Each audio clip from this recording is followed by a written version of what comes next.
Sinclair Solutions, Rapture, 1948. So, what's your problem with this Tenenbaum woman? Chief Sullivan asked. He shifted in the stiff little straight-backed chair across from Sinclair's desk. Glaringly visible through the big round window behind the desk, a Sinclair Solutions sign glowed in red-gold neon outside the indigo backdrop of the sea. Augustus Sinclair rubbed his clean-shaven chin at that, as if he wasn't sure of the answer himself. The pharmaceuticals investor was a trim, darkly handsome half-Panamanian in his 30s with a faint line of mustache. You had to look close to see the mustache wasn't just penciled in. Well, she's been working for us. Development, see? Me, I don't understand exactly what it is she's working on. Something to do with heredity, I gather. But I'm a big booster of science. That's one reason Andrew asked me down here, I guess. That's where the money is. New inventions, new drugs. Why, if a man can... We were talking about Bridget Tenenbaum, Sullivan reminded him. Sinclair had a tendency to rattle on, and it was almost 5 o'clock. Ryan's security chief was looking forward to a half bottle of what passed for scotch in Rapture, which he had stashed in his apartment. This Tenenbaum, Sinclair said, running a finger along the negligible line of his mustache. She's a damn peculiar woman. And I just want to make sure that if she's working for us, she's not breaking any rules around here. She had her own lab for a while, financed by a couple of interests around Rapture, and those guys dropped her like a hot potato. See, word got out she used to do experiments on people for this doctor of Hitler's. Vivisections, and I don't even want to think about it. Now, we do some human experiments at Sinclair, you've got to, but we don't kill people off, we don't force 'em, we pay 'em good. If a man's hair turns orange and he starts acting like a monkey for a week or two, why, it doesn't do him no harm in the long run. Sullivan started to laugh, then realized that Sinclair wasn't joking. But Tenenbaum, Sinclair went on, she's taking blood from people by the bucket, and more'n one of 'em collapsed. You afraid you're doing something unethical? This was a word that didn't get too much use in Rapture. Sinclair blinked. Unethical?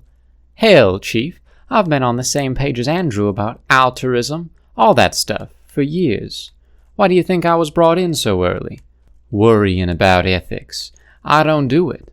I came here to strike it rich. You won't catch me blowing my last bubble for any other personage. He jabbed a finger at Sullivan to emphasize the words. Plural or singular. I read every issue of Popular Science and Mechanics front to back. I'm a hard charger behind the Rapture science philosophy, but... Yes? Well, there's some rules here, ain't there? I just feel like people might get up in arms if we go too far. I'm not sure this Tenenbaum isn't likely to do that. Or that other fellow, Suchong.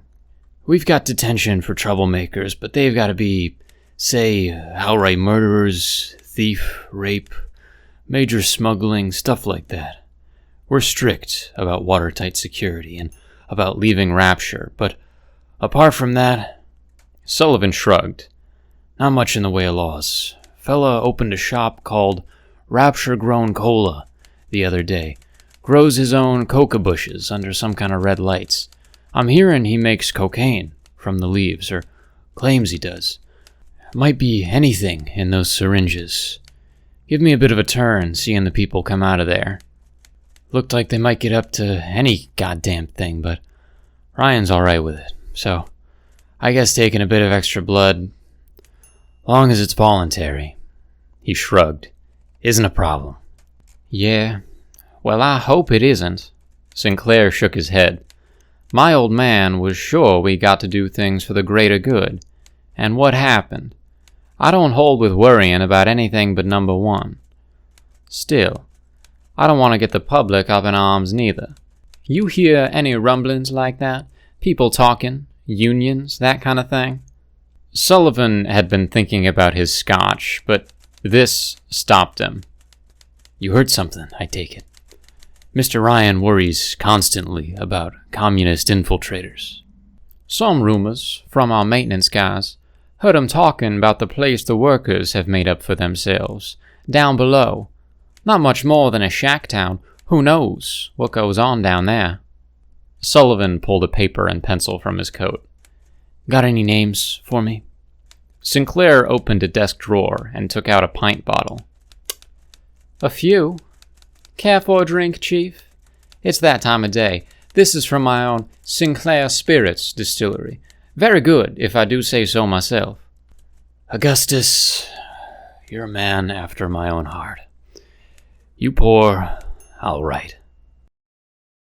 Lower Wharf, Neptune's Bounty, 1949.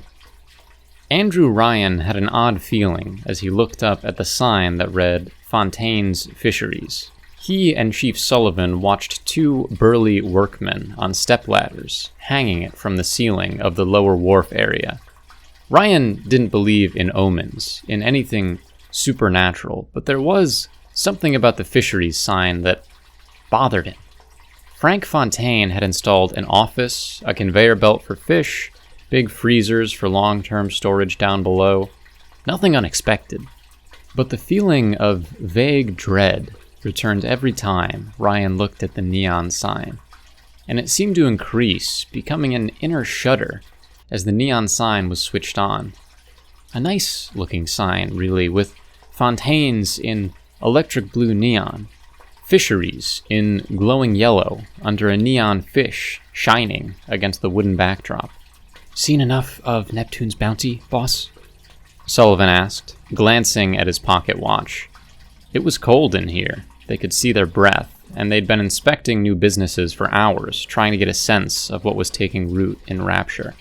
Ryan heard a splash of water on the pylons nearby and glanced over to see a small tugboat-style vessel pulling up at the wharf, the smoke from its engine sucking into vents on the low ceiling. The lower wharf was an interior space designed to look exterior, with shallow water around the jutting wooden dock and the occasional boat from neighboring chambers where fish and other goods were offloaded. Another peculiarity of Rapture, a boat that wasn't a submarine, putting around deep under the surface of the sea. Mr. Ryan, how are you, sir? Ryan turned back to Fontaine's Fisheries to see Frank Fontaine standing at the open door, hands in pockets, dressed in a yellow overcoat and three-piece tailored suit. Black shoes decked out in spats, bald head shining in the blue light from his sign. Fontaine's own name glowing over his head. Stepping out beside him, smoking a cigarette and squinting past the smoke, was the thuggish bodyguard Fontaine had brought in recently. Reggie something. Reggie was looking at Sullivan with a kind of smirking contempt. Ryan nodded politely. Fontaine, you seem to be settling in all right. I like the fisheries sign. Neon brightens Rapture up. Fontaine nodded, glancing up at the sign. Sure, just like the 40 deuce. I help you? Mr. Ryan, I was about to check on my fishing sub. Ah yes, the fishing subs. I like to keep tabs on them myself. That right. Got you worried? Fontaine's tone was cool, a little mockery behind the respect. Rapture leaks enough, Ryan said wryly. We don't want too much coming in or too much slipping out. Nobody comes or goes without our authorization. For a place that likes to keep the rules down, Rapture's sure got a lot of them, Reggie muttered. We've got only as many rules as we need, Ryan said. No robbery, and nobody leaves Rapture, or brings in stuff we don't want here.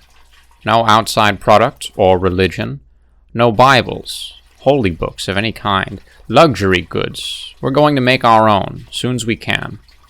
No letters, no correspondence with the outside world. Secrecy is our protection. I couldn't miss the contraband rules, Fontaine chuckled.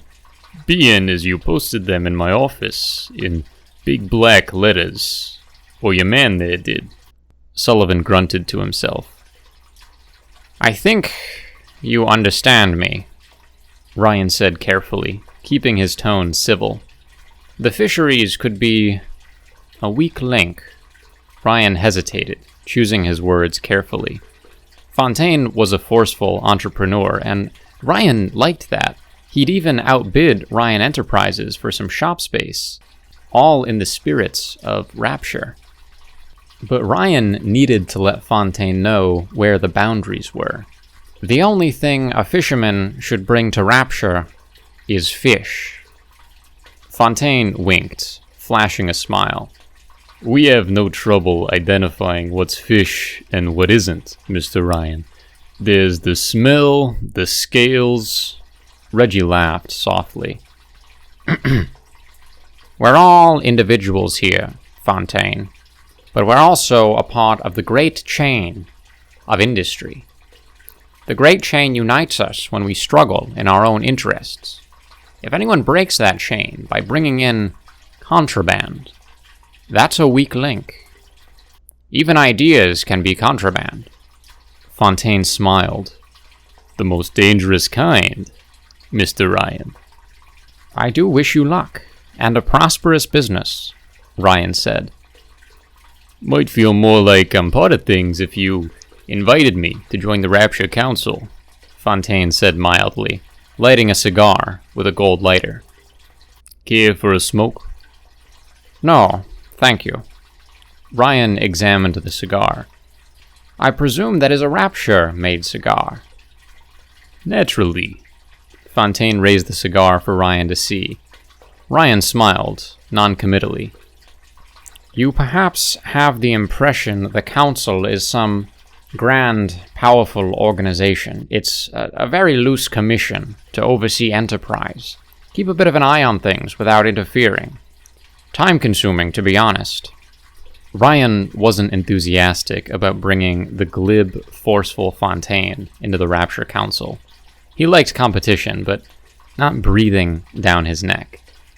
But I'll take your request under advisement.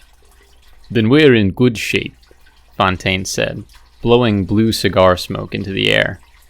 The man seemed relaxed, certain of himself, unworried. And maybe there was something in his eyes that Ryan recognized.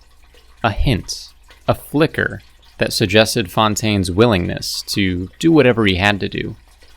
Or get whatever he wanted.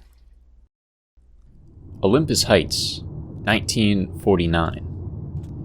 Mr. Ryan likes to talk about choices, Elaine was saying, and I keep wondering if we made the right one, coming to Rapture in the first place. We did, love, Bill said, glancing around the comfortable flat with some satisfaction. He patted her pregnant tummy absently with his left hand, his right around her shoulders. They sat gazing out at the sea from their viewing alcove. Before opening day, Ryan had purchased a great many furnishings wholesale and warehoused them in the undersea city, selling them at a profit to Rapture entrepreneurs. He brought in raw materials too, and a modest manufacturing base had sprung up. Elaine's tastes didn't run to the rococo excesses found in much of Rapture. She had chosen simple lines, craftsman-style furnishings, curving darkwood, polished redwood tables, silver-framed mirrors, a smiling portrait of Bill, his mustache curling up, his russet hair starting to recede, hung over their shark leather living room sofa. Materials found in the undersea environs around Rapture were being increasingly used in furnishings. Locally mined metals, many-hued corals for tabletops and counters, glass from deep-sea sands, even beams and brass from sunken ships.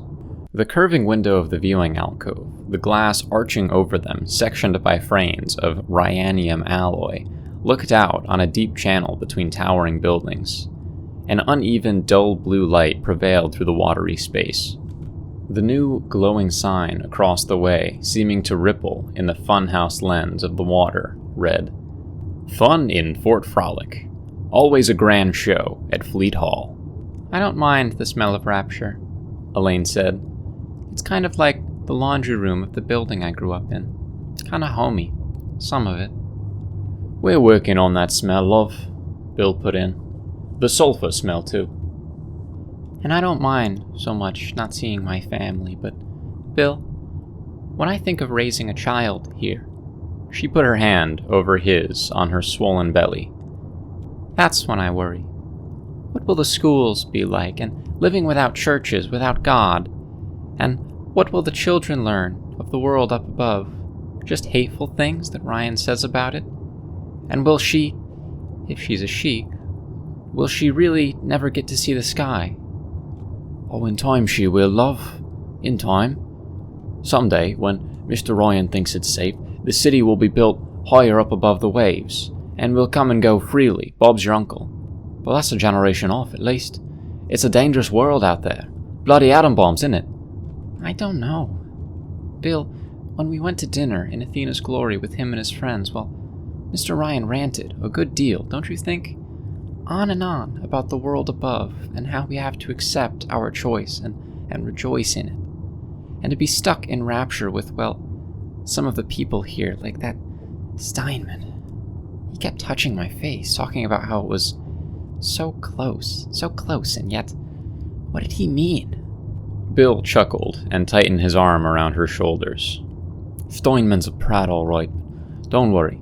We'll all be just fine. I'm going to protect you, darling. You can trust me to do that. It'll all come right in the end."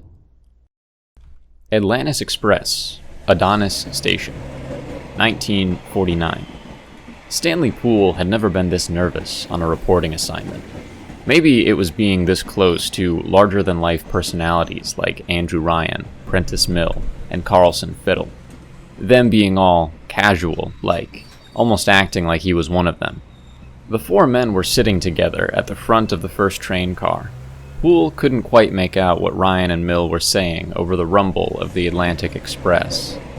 A pensive, pinch-faced man, Mill seemed worried about something. They were all on their way to the Adonis luxury resort. Though it was far from finished, only the Roman-style public baths were ready, steaming for bathers.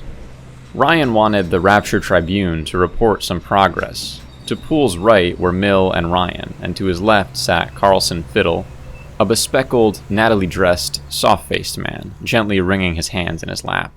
Fiddle looked put upon and preoccupied, and prissily startled as the train lurched into motion. The kind of fussy little man who made you think of an old lady. It was like he'd spent too much time with his mother. They'd just come from the future site of what has to be Ryan Amusements. And now, as the train started for Adonis, Poole sensed that there was a story in Carlson Fiddle's pensiveness. "Well, Carlson," Poole began. "May I call you Carlson?" "No," Fiddle said, frowning at the floor. Poole winced as he took out his pen and notebook. He knew he wasn't a person who easily commanded respect.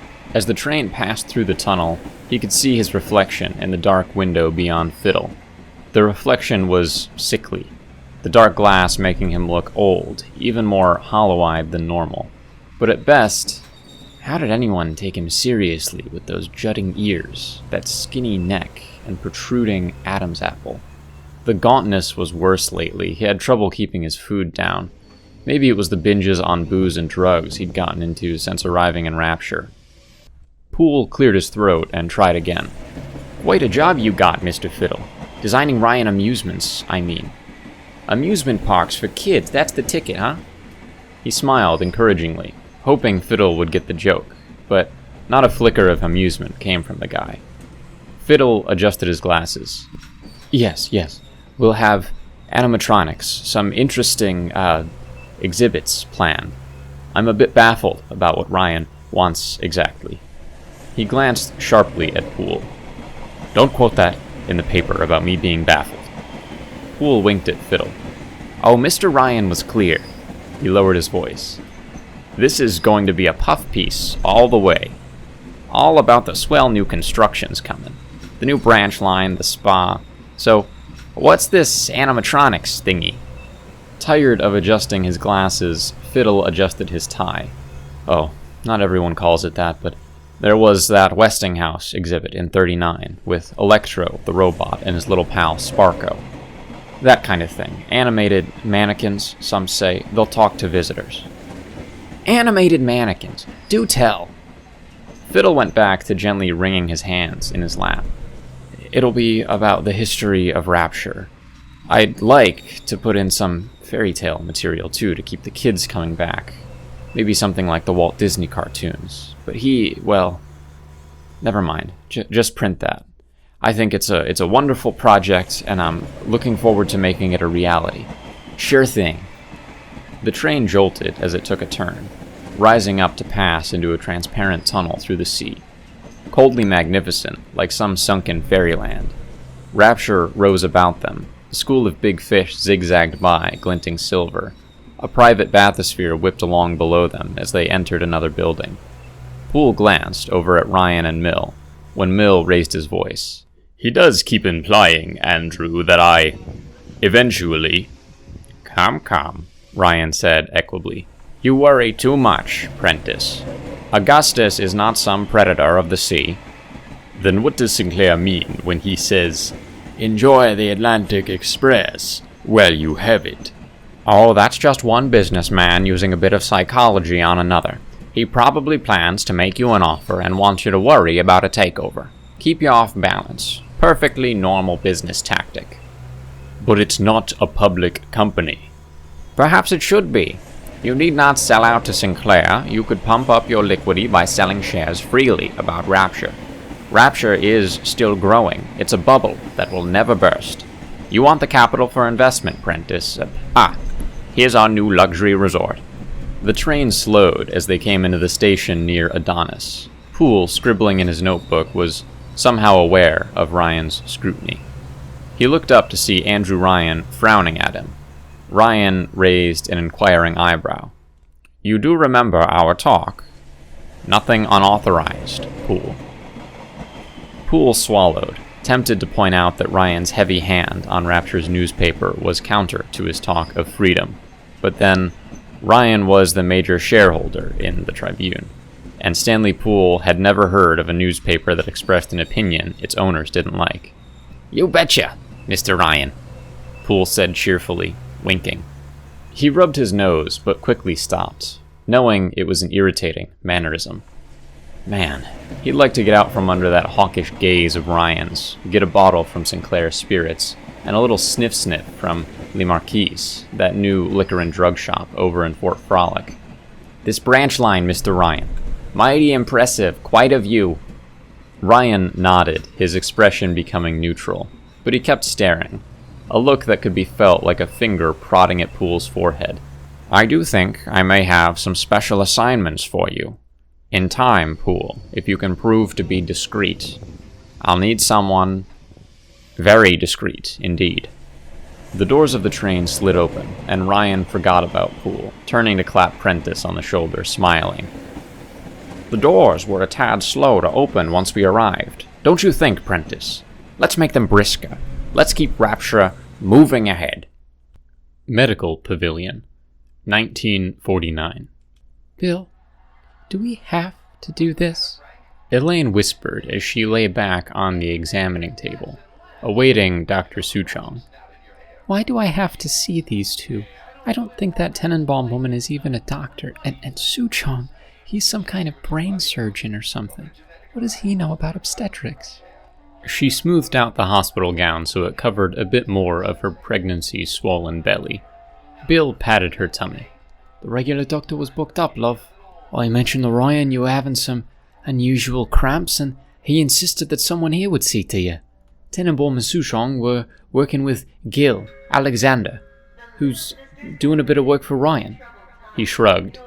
Elaine licked her lips and said nervously, I heard someone say she's got a reputation of being kind of crazy with her experiments. Haven't heard that. She's just another genius type that Ryan took an interest in. Sure, she's odd. They all are. Can't make people understand what she wants half the time. Ah, Dr. Suchong said, bustling in. His glasses catching the shine in the overhead lamp, his thin Asian face had a faint gloss of sweat. Here is Sun Mother. Bridget Tenenbaum came drifting in after him. A very young woman, superficially pretty but with bruised-looking eyes, a shapeless bob of brown hair, and a distant expression on her face. Both of them wore lab coats, Tenenbaum with the skirt of a shabby brown dress showing under her white coat. "Third trimester, yes?" she said. "Interesting." Her accent, mixing German and Eastern European, was almost as pronounced as Suchong's. "Well fed, yes? Circulation, good?" Elaine scowled. Bill could see she felt like a lab animal. Tenenbaum hadn't even said hello, but it was true. She wasn't what you'd call a physician. She just happened to be available today. It was all a bit slapdash for Bill's liking. "Yes, she is, what is expression, well along," Suchong remarked, prodding at Elaine's belly. "Yes, I can feel the offspring moving, almost ready for emergence. The creature wishes to come out and feed." Tenenbaum had turned to a nearby table of instruments, moving them minutely, squaring them up so that they were at precise right angles and equidistant. "Miss McDonough," Suchong said, examining Elaine's thighs, "does fetus make reflex movements with extremities?" Elaine rolled her eyes. "Do you mean does the little one kick, doctor? The child does, yes." "Excellent sign. Long since I have examined a fetus. Difficult to obtain them in a healthy state." He stepped around her feet, reached out, and pulled her legs apart with a sharp, decisive movement of his hands, like a butcher preparing to gut a chicken. Elaine made a squeak of surprise. "Hey, Doc, easy on my girl," Bill said. Suchong was lifting up the hospital gown, and he and Tenenbaum were both leaning over the exam table, frowning at Elaine's private parts. Suchong grunted, pointing. "Interesting distension, there and there, you see. Part of peculiar metamorphosis of pregnant woman." "Yes, I see," Tenenbaum said. "I have dissected many in this stage." "Enviable. Perhaps you have specimens?" "No. All my specimens were taken when the Americans came, but..." "Bill?" Elaine squeaked, snapping her legs shut and pressing the gown down over her crotch. "Right. See any problems then, you two?" Bill said. Suchong looked at him in puzzlement. "Ah, no. She will do very well. It would be interesting to probe a bit." "Won't be necessary, Doc. We're off." Bill helped Elaine down from the table. "Come on, love. Back in here. There's your clothes then. Time to get dressed." He heard Andrew Ryan's voice from the lab next door. "There you are, Dr. Suchong. Is all well?" Suchong said, Yes. Nothing abnormal.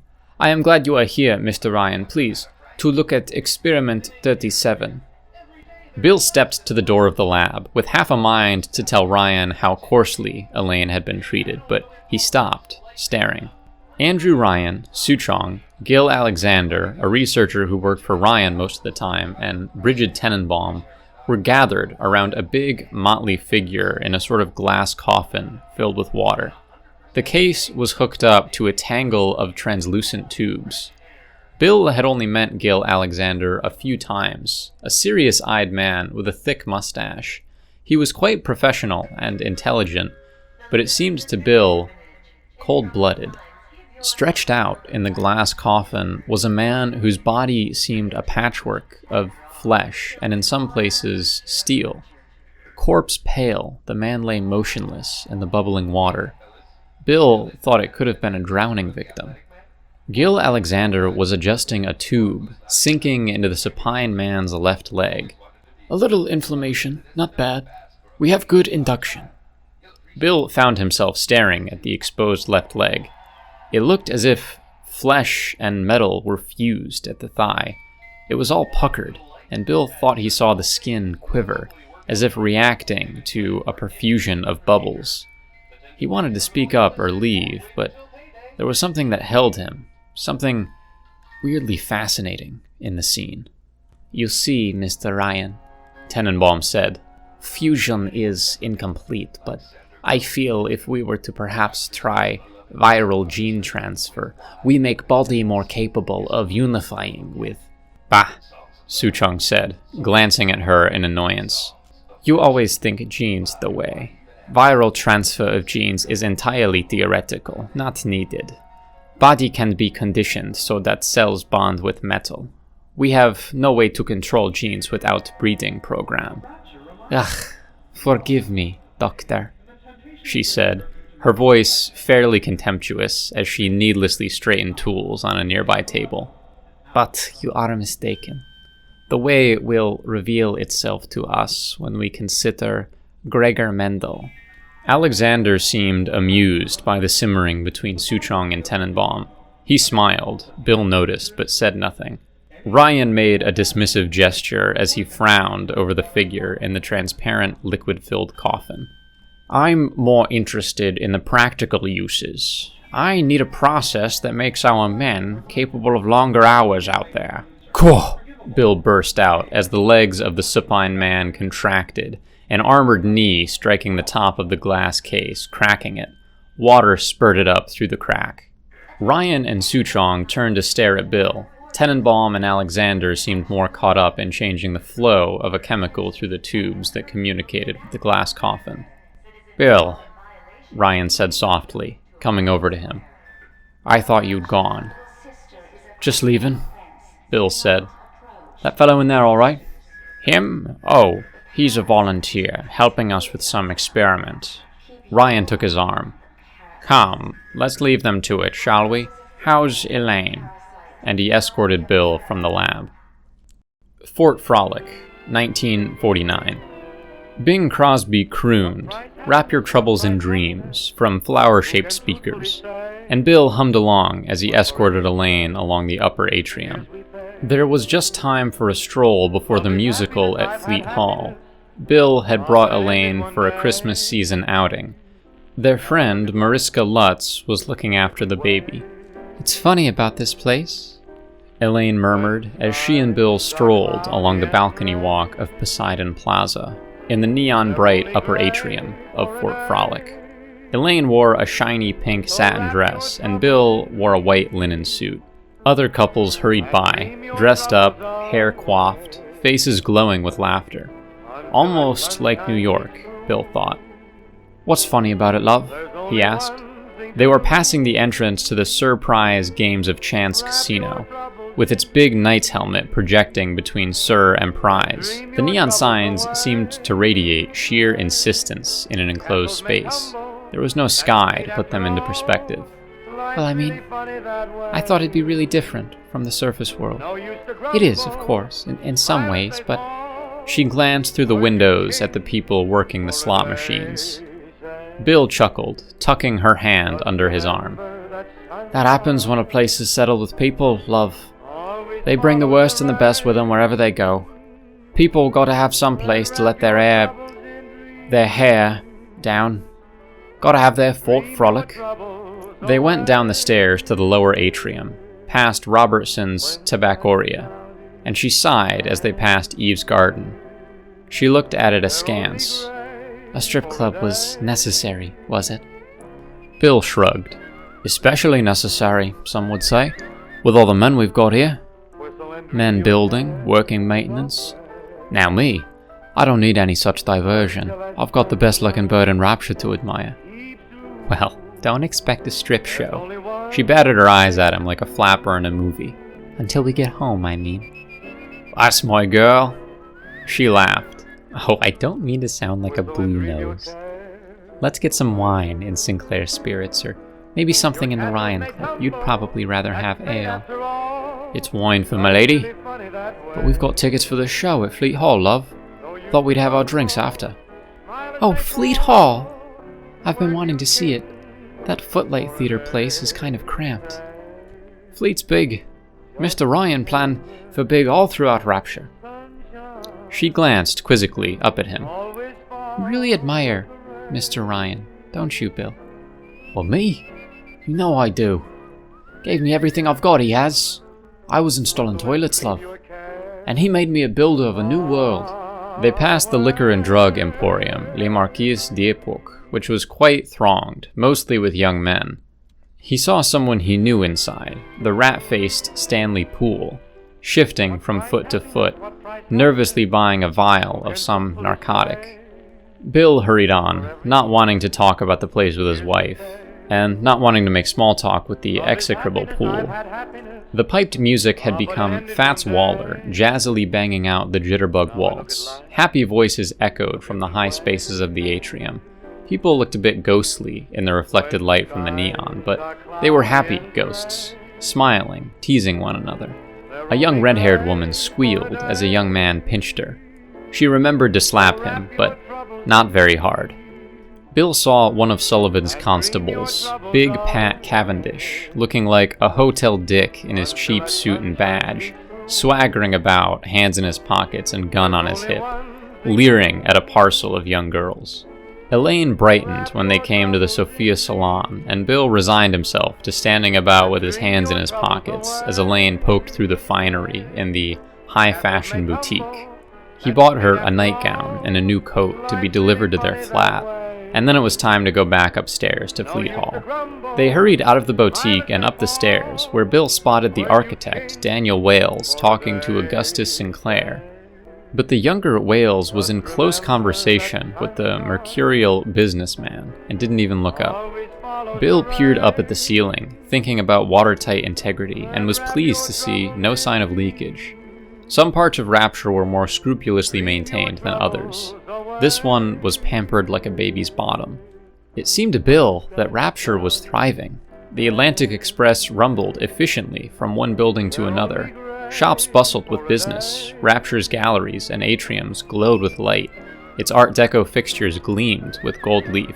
Crews of workmen kept the carpets clean, picked up trash, and repaired cracks in bulkheads. Looking down at the lower atrium, the increasing crowd and shining signs, Rapture seemed fully alive, thrumming with economic brio. And just maybe, Mr. Ryan, the Wales brothers, Greavy, just maybe they couldn't have done it without Bill McDonough. Bill and Elaine reached Fleet Hall, pausing to admire the grand blue and white sign. The archway was tricked out with radiant lines of white neon. A buzz of mingled conversations came from inside. Bill pressed Elaine's arm to him, and he bent and kissed her cheek, and they went on.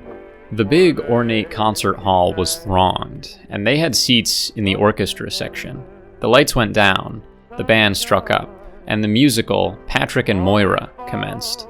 It was a Sandra Cohen production, thankfully without Cohen in it, and Elaine was enthralled. Bill found it all rather sentimental and a tad morbid. The play was about a ghostly couple who found each other in the afterlife, but he was happy to be there with Elaine, pleased she was having a good time. She seemed lost here on occasion. Now he felt like they had finally found their place in the world, deep under the sea. Heat loss monitoring, Hephaestus, 1950.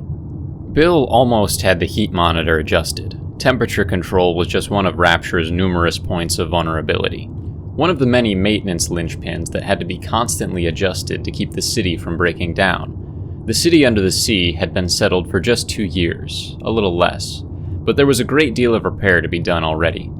Caught between fire and ice, me, Bill thought. A certain amount of the cold water outside Rapture was drawn in through sea vents to modify the heat from the volcanic gases used to drive the turbines. Water in one was cold enough to kill a man from hypothermia in under a minute. The water in the other hot enough to boil him. Bill had witnessed both tragedies. Bill turned wheels to balance the mix of frigid coolant and volcanically heated water. He glanced out the window into the sea, where a complex of transparent pipes glowed dull red, conveying mineral-rich heated water from geothermal sources. Bill could faintly smell sulfur, though they tried hard to filter it all out. Still, all in all, the air in Rapture was usually cleaner than it was in New York City. Clean air was provided by gardens like Arcadia, and the intake vents in the lighthouse structures. The heat meters were bobbing just right now. He had the balance. Pablo Navarro was working at the other end of the apparatus-crowded room, with Roland Wallace and Stanley Kybers. That Navarro's always looking for a leg up, Wallace grumbled, coming over. Wants to be head engineer of the section, don't you know? That's Gravy's call, mate. But I don't know, as Pablo keeps at the job hard enough to deserve that title. How's Kybers working out? Getting his work done. Good technical know-how, but those Aussies, they're odd. And he's the sullen sort, don't you know? Every Australian I ever knew was a sullen old sod. Bill said absently, eyeing the meters. Holding steady so far. Anyhow, there was an intercom buzz for you. Mr. Ryan wants you in central control. Should have told me before. Right, I'm off. Bill checked the meters once more, then hurried out, hoping Elaine would be working in Ryan's office. He found Ryan pacing in front of his desk. No sign of Elaine. Ah, Bill. I sent Elaine home early. Bill felt a sudden inner coldness. She all right? Yes, Ryan said distractedly. Seemed fine. Wanted to look in on the nanny. Perhaps she came back to work too soon after the baby was born. How is the child? The little one's right as rain. Smiling and waving her arms around like she's conducting a band. Splendid. Bill hoped Elaine was all right, but she had insisted on getting a sitter and going back to work. She seemed to get cabin fever in the flat. Not easy to take a baby in a stroller through the park in Rapture. A bit of a journey to the small park areas. Bill, would you come with me? I have to have a chat with Julie Langford. I'd like your opinion on the new tea garden in Arcadia, and some other things. Plenty to talk about on the way.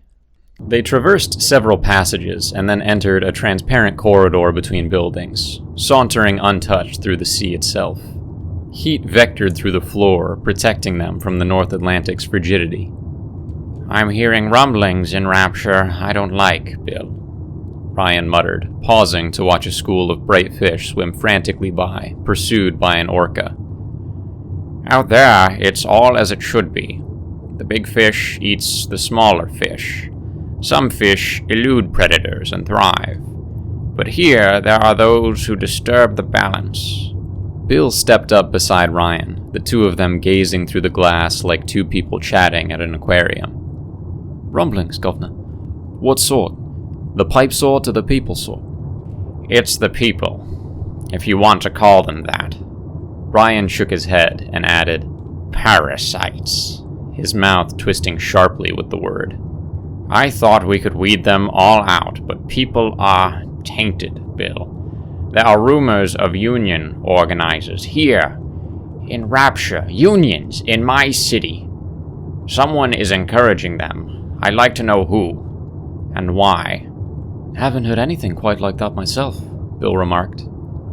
Stanley Poole caught some union talk in the tavern. There's a pamphlet being passed around complaining about the unfairness to the working man of Rapture. People being tense. They naturally need to blow off steam, Gov. Toss around their ideas free like. Even some ideas we don't like, Mr. Ryan. Unions and whatnot. Now, I won't defend them, he added hastily. But there's a kind of marketplace of ideas too, yeah? People need to be able to trade in ideas.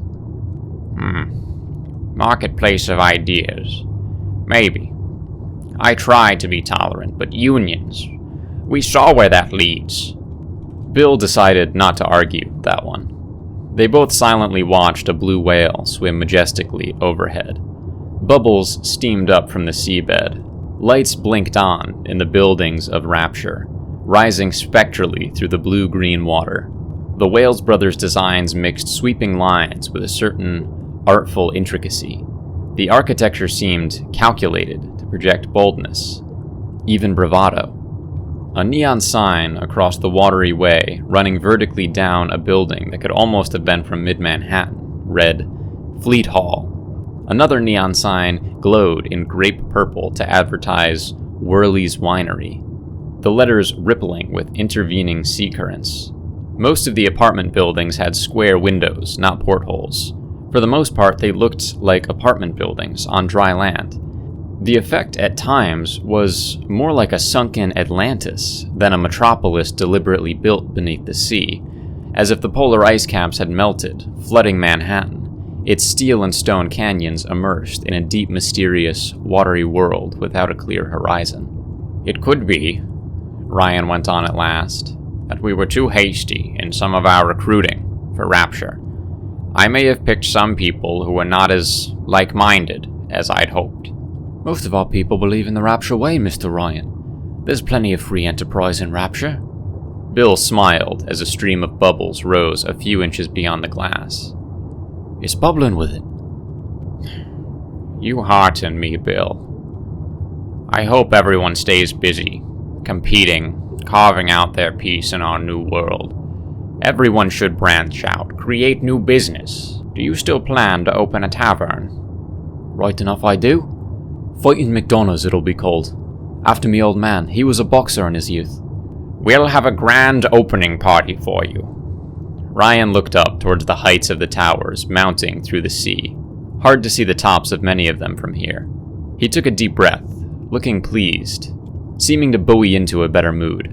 Look at it, rising like an orchestral climax. Rapture is a miracle, Bill, the only kind of miracle that matters. The kind a real man creates with his own two hands, and it should be celebrated every day. Miracles need a lot of maintenance, Mr. Ryan. Thing is, we're short on people to deal with the sewage, the cleaning, and the landscaping in Arcadia. We've got posh types who never suffered worse than a paper cut, but precious few who can dig a ditch or plumb a pipe. Ah, we'll have to lure men who have the skills we need then. Find ways to house them. We'll bring them in. Don't you worry about it. The light attracts the enlightened, Bill. Bill wondered how that would work out, bringing ever more blue-collar workers, men who might not take to a place where the governor despised unions. Could be trouble down the road. Ah, Ryan said with satisfaction. A supplies sub is coming in. They watched the submarine ghost by overhead, its lights glowing against the indigo depths. From here, its lines muted by the depths. The sub looked like a giant creature of the sea itself, another kind of whale. It would be heading up to Neptune's bounty. Bill watched the sub angle downward for the hangar-sized intake airlock that led up to the wharf and Fontaines fisheries. Dunno, Bill said. Who might be encouraging unions, but I can tell you one person I don't much trust is that Frank Fontaine. Ryan shrugged. He's quite the productive one. He's got a lot of enterprise rolling. He keeps me thinking. I like the competition. Adding, as if thinking aloud, within reason. Fontaine had worked with Peach Wilkins to develop a way to do Rapture's fishing more discreetly underwater. A few simple adaptations to the smaller subs, refitting them to dragnets. They had purely subaquatic fishing. But the fishery gave Fontaine a potential access to something that Bill knew made Ryan nervous: the outside world. His subs left Rapture on business of their own, and they might be contacting anyone out there. Every year, Ryan cut more ties with the surface world, liquidating his properties, selling factories and railroads.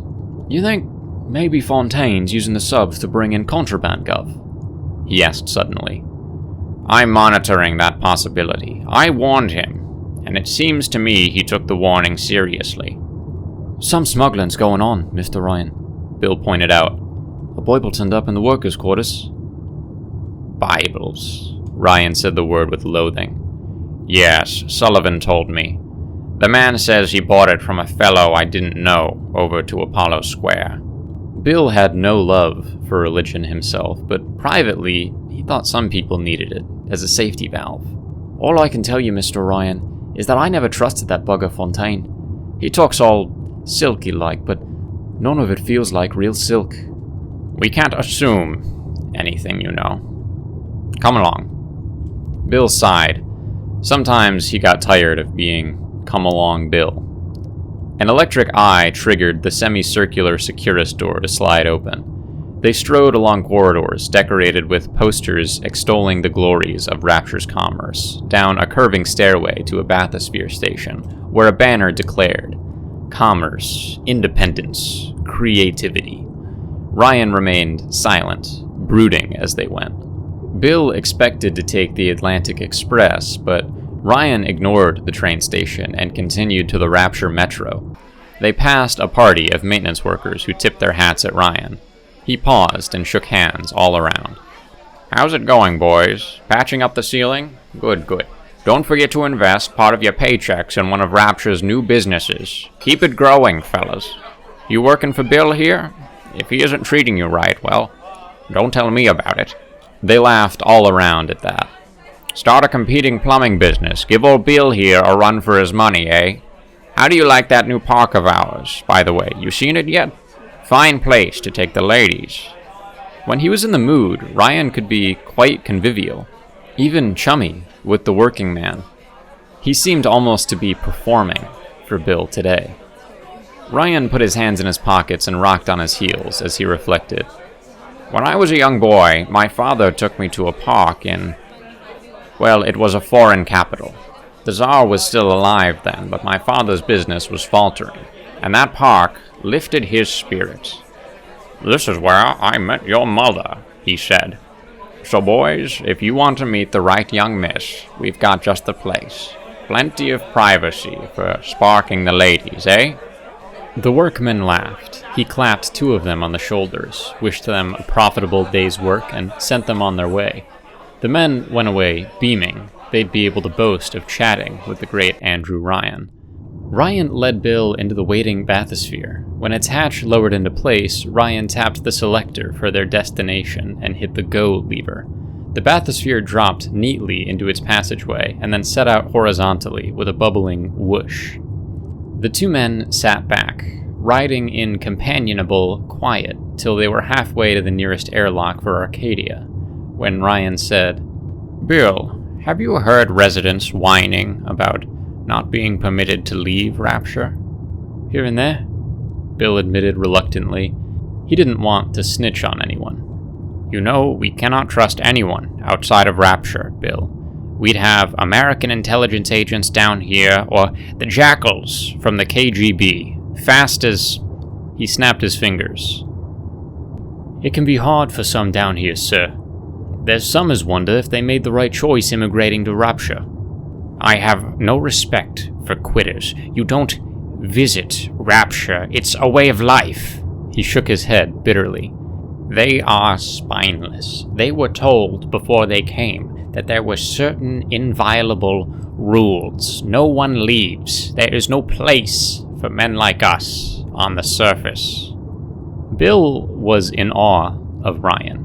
He knew it, and Ryan knew it, but maybe it was time to give Ryan some guff about his lockdown, because he was afraid that if Ryan stuck to this policy, it could go explosive.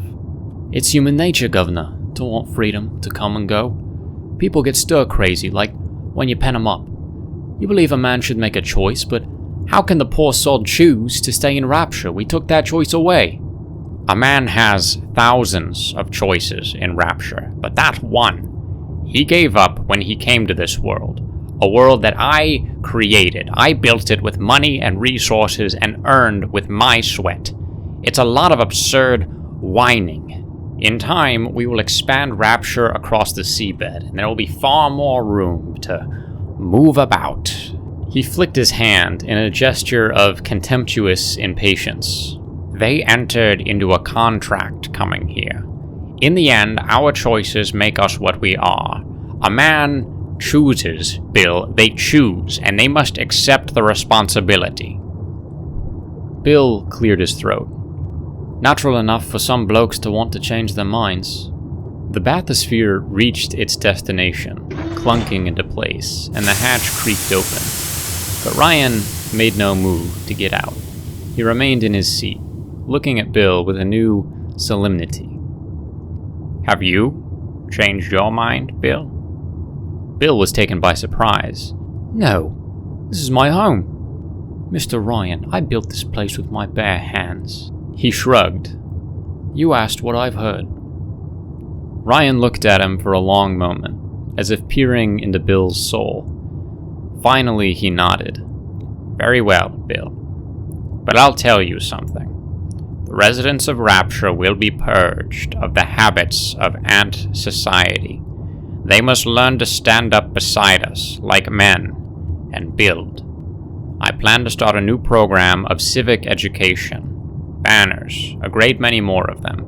Educational announcements on televisions and public address. And billboards. I'm bringing in someone to help us train them to see that the world outside of Rapture is the real prison. And Rapture is real freedom." Ryan climbed out of the bathysphere. "Come along, Bill. Come along."